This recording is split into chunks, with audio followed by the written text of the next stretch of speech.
नमस्कार, बखबर में आपका स्वागत है। मैं हूं राघवेंद्र सिंह। बखबर में आज हम बात करेंगे भारतीय राजनीति के बदलते स्वरूप पर। दरअसल जब भारतीय राजनीति में जनसंघ के बाद भारतीय जनता पार्टी बनी, तब राजनीति को धर्म के रास्ते पर जाने की बात हुई। राजनीति में धर्म और धर्म की राजनीति। लेकिन अब जो कांग्रेस धर्मनिरपेक्षता की बात करती थी, अब वो भी सॉफ्ट हिंदुत्व पर आ गई है। आज हम इसलिए इस पर बात कर रहे हैं क्योंकि मध्य प्रदेश में राहुल गांधी की भारत जोड़ो यात्रा चल रही है और ऐसे में मध्य प्रदेश में दो ज्योतिर्लिंग हैं, ओंकारेश्वर और उज्जैन के महाकालेश्वर।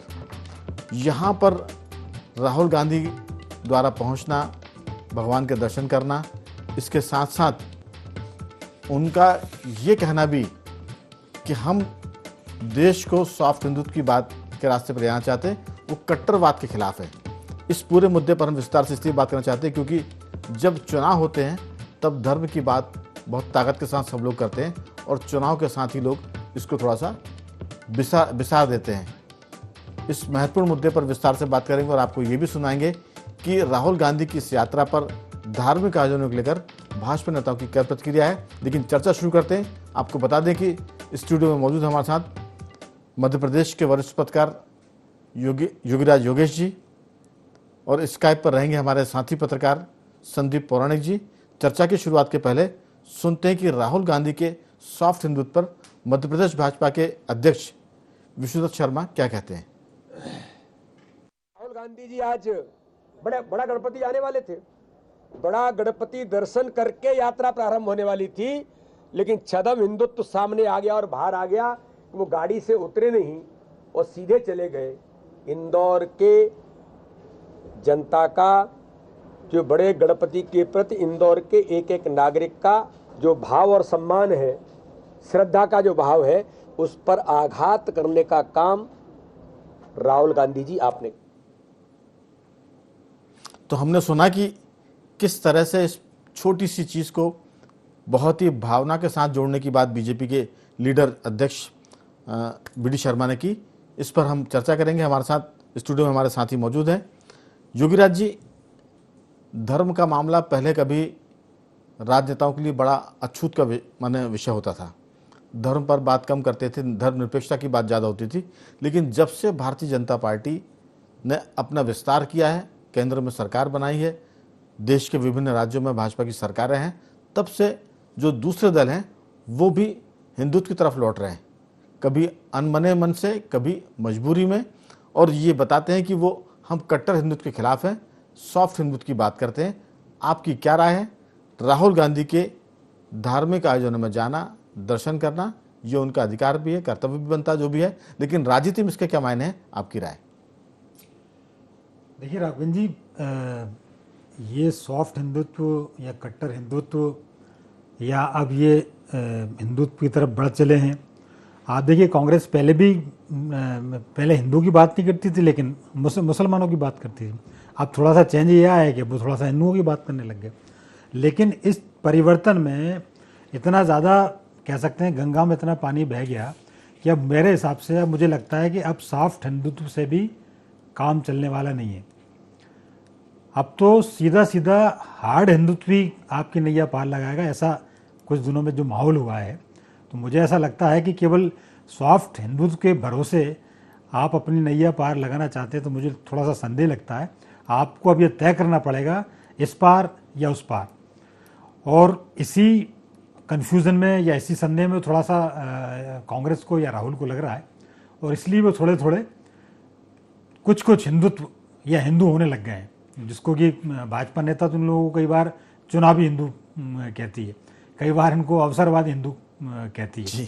लेकिन मैं जो बार बार कह रहा हूँ कि अब सॉफ्ट हिंदुत्व नहीं, अब तो हार्डकोर हिंदुत्व का जमाना है। आप ये तय कर लें आपके कौन पार्टी किस दिशा में, और इस हिसाब से आपकी आगे की दिशा तय होगी। बहरहाल जो भी राहुल गांधी यात्रा कर रहे हैं, ठीक है, इस बहाने उनको एक देश देखने का मौका मिला और देश की संस्कृति, विभिन्न संस्कृतियों से वो रूबरू हो रहे हैं, लोग उनसे मिल रहे हैं, लोग उनसे उनके पास आने की इच्छा व्यक्त कर रहे हैं। कांग्रेस को लग रहा है कि बहुत ज़बरदस्त माहौल तैयार हो गया है। तो ये कांग्रेस के अपने मैटर है, लेकिन सॉफ्ट हिंदुत्व तो नहीं, अब तो बिल्कुल हार्डकोर हिंदुत्व की ज़रूरत है। बिल्कुल, लेकिन मैं ज़रूर ये पूछूंगा संदीप जी से भी, आपसे भी मेरा सवाल रहेगा, ये जो भारत जोड़ो यात्रा बहुत महत्वपूर्ण और बहुत लंबी यात्रा है और इसको पूरा करना वाकई इसके लिए बहुत दृढ़ संकल्प की ज़रूरत है, बड़ी व्यवस्था की ज़रूरत है और इसमें अपने आप को ढालने का काम राहुल गांधी ने किया। लेकिन ये ऐसा नहीं लगता संदीप जी कि ये फ्लाइंग विजिट है, टच एंड गो, आप सड़क से निकलते जा रहे हैं। अगर आप कहीं गांव पर रुकेंगे, एक दिन रात बिताएंगे किसी शहर में, तो महानगर में तो खैर आप रुकते हैं, कोई दिक्कत नहीं है, लेकिन छोटे कस्बों में, छोटे गांव में अगर आप रात गुजारते, हालांकि उसके लिए बहुत सारी व्यवस्था करनी पड़ती है, सुरक्षा के इंतजाम करने पड़ते हैं, जो उनके साथ काफिला चलता है उसके रहने की भी व्यवस्था करनी पड़ती है। लेकिन ये जो सड़क से आप गुजर रहे हैं, हाईवे से गुजर रहे हैं, बहुत ही सुपर फास्ट यात्रा है। लेकिन गांधी परिवार में ये यात्रा करने वाले राहुल गांधी पहले शख्स हैं जो इतनी कम उम्र में और विपक्ष में रहकर यात्रा कर रहे हैं और इतनी विपरीत राजनीतिक परिस्थितियों में। आपको लगता है कि जो हिंदुत्व की बात भाजपा करती है, अगर आपको उससे आगे निकलना है तो भाजपा के हिंदुत्व से आगे आपको जाना पड़ेगा। हिंदुत्व से आप उसे कोई भी नाम दे दें, सॉफ्ट हिंदुत्व कर दें, कट्टर हिंदुत्व की बात कर लें, राष्ट्रवाद की बात कर लें, क्या लगता है आपको कि क्या ये जो पूरा घालमेल चल रहा है राजनीति में धर्म का, धर्म में राजनीति का, उसमें राहुल गांधी के जो कदम है वो किस तरफ जा रहे हैं?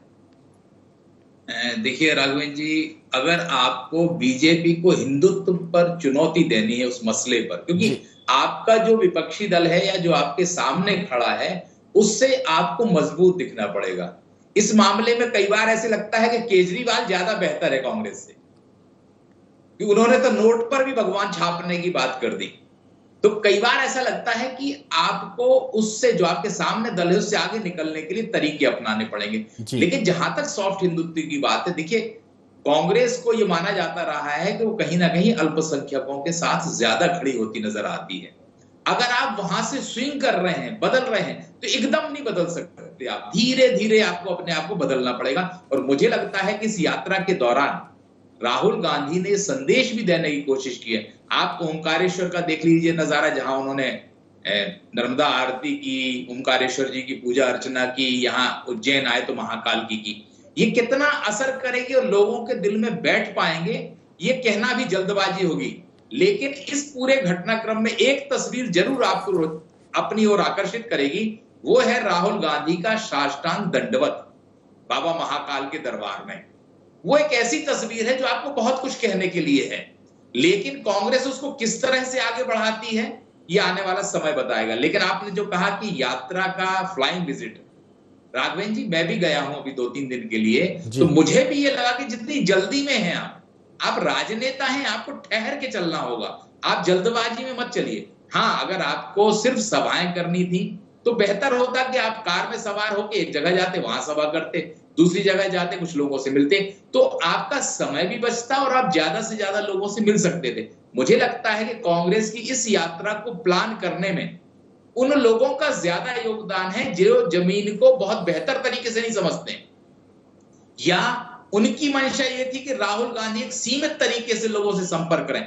कुछ ना कुछ तो है कांग्रेस के अंदर, क्योंकि आपने इतनी बड़ी यात्रा प्लान की और उसमें 200-250 करोड़ रुपए खर्च कर रहे हैं। मीडिया मैनेजमेंट के लिए भी आपने 25-50 करोड़ रुपए खर्च कर दिए किसी एक संस्था को देके, और फिर आप रोड या रूट जिसे हम कहें वो बेहतर तरीके से तय नहीं कर पाए। तो जो कांग्रेस के अंदर होता है वो इस यात्रा में दिख रहा है कि वाकई में योजना रही होगी, लेकिन सीधे संवाद, लोगों से जुड़ाव इस यात्रा में कम दिख रहा है मुझे। संदीप जी, दरअसल इतनी लंबी यात्रा पर तैयार होना बड़ी बात है। इसको प्लान करने के लिए मुझे लगता है कि राहुल गांधी या कांग्रेस के जो बड़े लीडर हैं वो राहुल गांधी को इतनी लंबी यात्रा के लिए मना पाए होंगे। इसमें भी मुझे लगता है कि बड़ी जद्दोजहद करनी पड़ी होगी, क्योंकि अगर आप गांव में रुकने की बात करते तो फिर यात्रा का जो समय वो और लंबा खिंचता, क्योंकि इतनी लंबी यात्रा में ज़्यादा समय लगाना और देर तक आप अपनी यात्रा को मेंटेन कर पाएंगे, इस पर भी बड़े सवाल जवाब पार्टी के भीतर हुए होंगे। और जो लोग इस यात्रा के पक्षधर होंगे उन्होंने उसको कट शॉर्ट किया होगा कि हम ऐसी यात्रा बनाएं जिससे जो इस यात्रा की खिलाफत कर रहे हैं वो तैयार हो जाएं, और राहुल गांधी भी अपने आप को इसमें समझे कि मैं इसको मैनेज कर पाऊंगा। तो हमें लगता है कि ये मामला ऐसा है कि भीतर जो खाने में बात हुई होगी उसको किस तरह से मैनेज करें, इसको लेकर भी चर्चा हुई होगी। तो उसमें जरूर ये बात आई होगी कि अगर ज़्यादा रोकेंगे समय बहुत लगेगा और फिर लीडर का मन कहीं उचट ना जाए इतनी लंबी यात्रा से, ये सब बातें उसमें हुई होंगी। मैं लौटूंगा आपके पास। योगी राज जी, असल में अगर आप हिंदुत्व की बात करेंगे तो फिर सीधी सी बात है कि कोई भी क्रिकेट टीम अगर एक ओवर में 6 छक्के मार सकती है तो फिर आपको 6 छक्के से ऊपर बनाने के लिए क्या करना पड़ेगा? उसके लिए तो कुछ ना कुछ जुगाड़ करनी पड़ेगी। तो जाहिर है कि बीजेपी जिस ढंग से कट्टर हिंदुत्व और प्रखर राष्ट्रवाद को लेकर चल रही है, तो कांग्रेस जैसा बात कर रहे थे संदीप जी कि जो उन्होंने साष्टांग दंडवत किया है, इससे कितना काम चलेगा, कितना कांग्रेस इसको अपने पक्ष में इस्तेमाल करेगी। लेकिन अभी तो इसी पर राजनीति होगी कि भैया ये बताइए कि राहुल गांधी जी का गोत्र क्या है। कभी वो कश्यप गोत्र बताते हैं, कभी कुछ बताते हैं, कभी कुछ बताते हैं। इस पर भी राजनीति होगी। तो हम गोत्र पर तो नहीं जा रहे हैं, लेकिन इस पर जरूर जाएंगे कि अगर आपको बीजेपी के जो वोटर हैं उनको अपने खाते में लाना है तो फिर आपको कठोर या कट्टर हिंदुत्व पर जाना पड़ेगा। और उस प्रतिस्पर्धा में कांग्रेस कितना चल पाएगी, क्योंकि उसके पैरों में धर्मनिरपेक्षता की रस्सी बंधी हुई है। अगर वो उसको तोड़ेगी तो बहुत सारा धर्मनिरपेक्षता का एक वर्ग वो उससे छिटक जाएगा। तो ये जोखिम भरा फैसला है। आप जरूर कह रहे हैं कि भाजपा के मुकाबले कमजोर है ये मामला, लेकिन कोशिश तो हो रही है। आपकी राय? नहीं, खैर कोशिश तो करनी चाहिए, और कोशिश करने वालों की कभी हार नहीं होती, अपन ने कविताओं में भी सुना है जी। तो कोशिश एक अच्छा प्रयास यदि राहुल गांधी ने किया है एक देश को लेकिन लोग ये भी कहते हैं कि आधे अधूरे मन से की गई कोशिश भी परिणाम को जो है सफलता की तरफ कम ले जाती है। पूरे मन से करना पड़ेगा, और प्रतिस्पर्धी अगर 80% पर है तो आपको 90% जाना पड़ेगा, उससे कम पे काम नहीं चलेगा। जी नहीं, बिल्कुल सही बात है। और अब तो जैसे आपने 6 छक्कों की बात की थी, अब तो 7 छक्के पड़ रहे हैं एक ओवर में। हाँ, लेकिन उसमें नो बॉल हो गई, उसमें नो बॉल करनी। अगर प्रतिपक्ष नो बॉल करेगा तब, हाँ, और मतलब वो नो बॉल करे और फिर आप उस पर छक्का मारो। बिल्कुल, मतलब आपको 6 छक्के तो मारने ही है, और फिर यदि थोड़ी सी भी मिल जाए और नो बॉल हो जाए तो उस पर ही मारना है। हाँ। मतलब चैलेंज है आपके सामने 200% है, 100% तो छोड़िए आप। बिल्कुल बिल्कुल। तो आप ये केवल एक जो बच के चलना चाहते हैं कि साहब हम यात्रा भी करें, कांटे पथरीले रास्ते पर भी जाएं, छाले भी ना पड़े, तो ऐसा नहीं होगा। अब तो आपको छाले भी पड़ेंगे, और आप एक बार जब निकल पड़े तो उस संकल्प को पूरा भी करना पड़ेगा, और पूरे ईमानदारी के साथ, पूरे दमखम के साथ उसको पूरा करना पड़ेगा। केवल जैसे आपने फ्लाइंग यात्रा बोला, या इसको बोलो खो खो का जो गेम होता है, छू के निकल गए आप। अब आपको मैंने पहले भी कहा कि आप सॉफ्ट हिंदुत्व का भी दौर गया, अब तो कट्टर हिंदुत्व का दौर है। तो आप, और फिर भाजपा जैसी कट्टर हिंदुत्व सोच वाली पार्टी, तो आपको उससे मुकाबला करना है।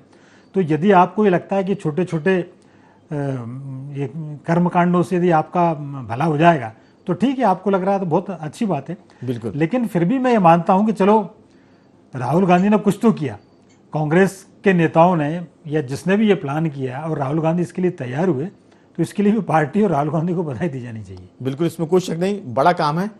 और ये देश की यात्रा करना कोई छोटी मोटी बात नहीं, क्योंकि हमारे देश में तो हर राज्य की अलग एक तरह से भौगोलिक स्थिति है, वहाँ का खान पान अलग है, वहाँ की जलवायु अलग है। तो ऐसे में अपने आप को स्वस्थ रखना, बीमार होने से बचाना, ये सब चीज़ें हैं। फिर राजनीति में तो तिल का ताड़ बनता है। अब एक मंदिर के सामने से नहीं उतरे तो इस पर भी राजनीति होगी। तो बहुत सी चीज़ों से गुजरना पड़ेगा। एक तरह से ये उनकी अग्नि परीक्षा है। संदीप जी, लेकिन सवाल वही है, अगर आप पटरी बदल रहे हैं राजनीति में, आप धर्मनिरपेक्षता से आप जा रहे हैं पंथ निरपेक्षता की तरफ, पंथ सापेक्ष की तरफ, अगर आप हिंदू की तरफ आ रहे हैं तो सॉफ्ट से काम नहीं चलेगा। आपको भाजपा से बड़ा हिंदूवादी बनना पड़ेगा, क्योंकि बीजेपी का हिंदूवाद ऐसा नहीं है कि कोई वो अल्पसंख्यकवाद को खत्म करने की बात करते हैं। आपके पास चतुराई भरे बहुत से रास्ते हैं। अगर आप बीजेपी को बीट करना चाहते हैं तो फिर आपको हिंदुत्व के मामले में, राष्ट्रवाद के मामले में, और फिर जो बातें कई बार होती है कि 370 को हम वापस लेकर आएंगे, फिर सीए की बात होती है, एनआरसी की बात होती है, इन सब मुद्दों पर उनको दोबारा बात करनी पड़ेगी। और इस पर भी बात करनी पड़ेगी कांग्रेस को कि हम जनसंख्या नियंत्रण बिल कैसा होना चाहिए, फिर कॉमन सिविल कोड की भी बीजेपी बात करेगी। तो केवल सॉफ्ट हिंदुत्व की पटरी बदलने से काम चलने वाला नहीं है, क्योंकि बीजेपी के पास उसके तर्कश में बहुत सारे तीर है। अभी वो बात करेगी कि आप कॉमन सिविल कोड की बात क्यों नहीं करते, क्योंकि गोवा में तो लागू है, वहां कोई दिक्कत नहीं हुई, तो फिर देश भर में क्यों नहीं। तो कांग्रेस को अपना रास्ता साफ करना पड़ेगा, विचार साफ कर रखने पड़ेंगे, और भाजपा की तुलना में ज्यादा मजबूती से बातें करनी पड़ेगी। तब जो हिंदुओं का 80% वोट है वो छिटक सकता है भाजपा से। आपकी राय? देखिए राघवन जी, आपने भी और योगी जी ने भी बात क्रिकेट की है, 6 बॉल की है, 6 छक्कों की है। क्रिकेट में आप डबल माइंडेड जब भी होते हैं तो आउट होने का खतरा आपका ज्यादा होता है, क्योंकि आप तय नहीं कर पाते कि आगे जाएं या पीछे जाएं। लगभग कांग्रेस की स्थिति वही दिख रही है अभी। यात्रा के दौरान भी आप देखिए कि राहुल गांधी और कांग्रेस के लीडर यही कह रहे हैं, ये राजनीतिक यात्रा नहीं है। बड़ा अजीब बात है कि आप राजनेता हैं, राजनीतिक दल के नेता हैं, एक राजनीतिक दल का प्रतिनिधित्व करते हैं और आपकी यात्रा राजनीतिक हो गई। यही तो डर है जब तक संदीप जी, यही तो विचारों का डर है उनका। वो अपनी बात को कहने में डर रही है कांग्रेस। अगर दिग्विजय सिंह की नर्मदा यात्रा थी वो राजनीतिक नहीं है, ये तो समझ में आता है क्योंकि वो धार्मिक यात्रा थी। अगर आप भारत जोड़ो यात्रा करने निकले तो फिर ये अराजनीतिक या गैर राजनीतिक कैसे हो सकती है? फिर ये एक कहावत में बोलूंगा, हंसना और गाल फुलाना दोनों एक साथ करने की कोशिश कर रही है कांग्रेस, जो संभव नहीं है। मैं वही कह रहा था आपसे कि आप राजनीतिक लोग हैं और आप राजनीतिक यात्रा नहीं है आपकी। अब सवाल यह है कि अगर आप प्रेस कॉन्फ्रेंस कहते हैं, आप कहते हैं राजनीतिक जवाब नहीं देंगे और दूसरी तरफ मध्य प्रदेश के दल बदल पे जवाब देते हैं, तो क्या आप अपनी सुविधा से करेंगे सारी चीजें? आपको एक लाइन तय करनी होगी, राजनीति में आपको एक रास्ता तय करना होगा। जब आप डबल माइंडेड रहेंगे तो जनता नहीं भर पाएंगे आप जनता को, और दूसरी तरफ जनता के मन में भी संशय रहेगा कि आप हैं कांग्रेस के नेता और यात्रा कर रहे हैं राजनीतिक। हाँ, अगर आपको वो यात्रा करनी थी तो आपको काशी जाना था, आपको मथुरा जाना था, आपको इन तरफ आने ही नहीं था ना। महाकालेश्वर ओंकारेश्वर हो के आप कहीं और निकल जाते तो धार्मिक यात्रा हो जाती। सवाल यह है कि कांग्रेस को एक रास्ता तय करना होगा कि हमें किस तरफ बढ़ना है। अगर कांग्रेस दुविधा में चली तो मुझे लगता है राघवेंद्र जी कि उसका नुकसान वर्तमान दौर से कहीं ज्यादा हो जाएगा आने वाले समय। दुविधा में लोग कहते हैं ना कि ना खुदा मिले ना राम मिले, आप डूब जाएंगे, डूबने के इसमें संकट ज्यादा है।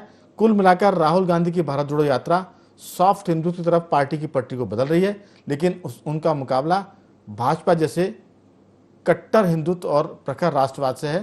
कांग्रेस को इस पर बात करनी पड़ेगी और क्लियर कट उनके विचार रखने पड़ेंगे, चाहे 370 की बात हो, एनआरसी की बात हो, सीए की बात हो, कॉमन सिविल कोड की बात हो। तो अभी बहुत सारे व्यवधान है, सिर्फ साष्टांग दंडवत से या गोत्र बताने से काम चलने वाला नहीं है। तो राहुल गांधी रास्ते पर तो हिम्मत से बढ़ रहे हैं, देखते आगे वो कहां तक पहुंचते। बाखबर में आज सिर्फ इतना ही। दोनों मेहमानों का मैं धन्यवाद करूंगा। संदीप जी आपका भी बहुत साधुवाद और योगीराज जी आपका भी बहुत बहुत धन्यवाद। तो बाखबर में आज इतना ही। कल फिर किसी मुद्दे पर बात करेंगे। बने रहिए हमारे साथ और देखते रहिए i24।